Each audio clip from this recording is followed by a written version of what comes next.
दरअसल बंगाल की शुभेंदु सरकार यूपी के योगी मॉडल पर चल रही है। शुभेंदु सरकार की तरफ से ये साफ कर दिया गया है कि बंगाल अब सनातन पद्धति से ही चलेगा। वहीं यूपी के संभल में सनातनी विरासत वापस लाने की जिम्मेदारी महाबली बुलडोजर को दे दी गई है, जो वर्धमान नदी को अतिक्रमण से मुक्त कराने के लिए ये बुलडोजर पहुंच चुका है। अपनी जिम्मेदारी निभानी इस बुलडोजर ने शुरू कर दी।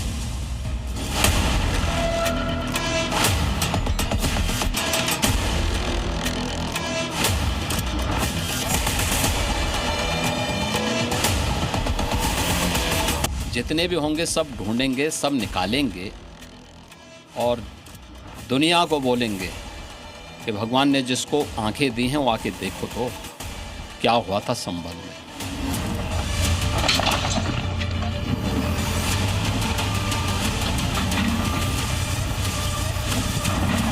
जिसने भी कब्जे किए होंगे उनको एक एक करके सबको निकालेंगे।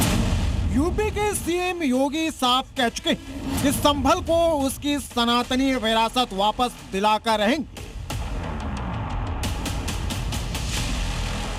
और योगी के इस वचन को पूरा करने के लिए उनका महाबली लगातार जुटा हुआ।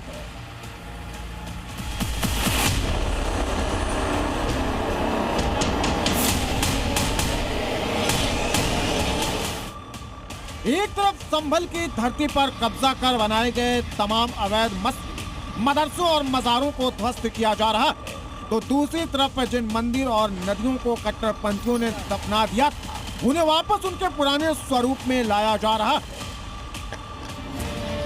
सबसे पहले देखिए संभल के हर इलाके में कैसे अवैध मस्जिद और मदरसों के बिछे जाल को बुलडोजर साफ कर रहा है। ये तस्वीरें संभल के कसेरुआ में बने अवैध मुस्तफा कादरी मस्जिद की, जहां आज दूसरे दिन भी बुलडोजर फुल एक्शन में नजर आया। कल जहां बुलडोजर कार्रवाई खत्म हुई, वहां से आगे बढ़ते हुए बाकी बचे अवैध हिस्से को ध्वस्त किया गया और फिर प्रशासन की टीम ने अवैध मस्जिद का मलबा भी हटा दिया। संभल में आज एक और जगह बुलडोजर चला, मगर ये कुछ मिटाने के लिए नहीं बल्कि दशकों से दफन सनातनी अवशेष को निकालने के लिए चला।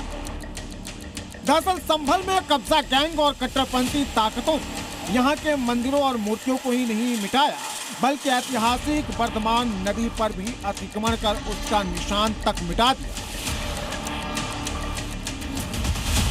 मगर संभल के कायाकल्प में जुटे योगी फोर्स ने अब वर्धमान नदी को पुरानी पहचान दिलाने का बीड़ा उठा लिया।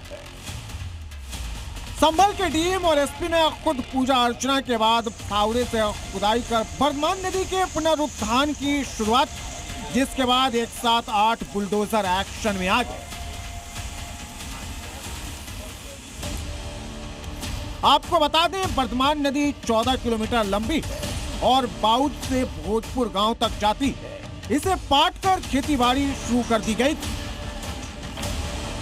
मगर इस सूखी नदी को पुनर्जीवित करने का अभियान शुरू हो चुका है और दावा किया जा रहा है कि अगले 10 दिन में वर्धमान नदी पुराने स्वरूप में नजर आने लगेगी। यानी 10 दिन तक ये बुलडोजर कार्रवाई यूं ही जारी रहेगी। सुनील, जी मीडिया, संभल।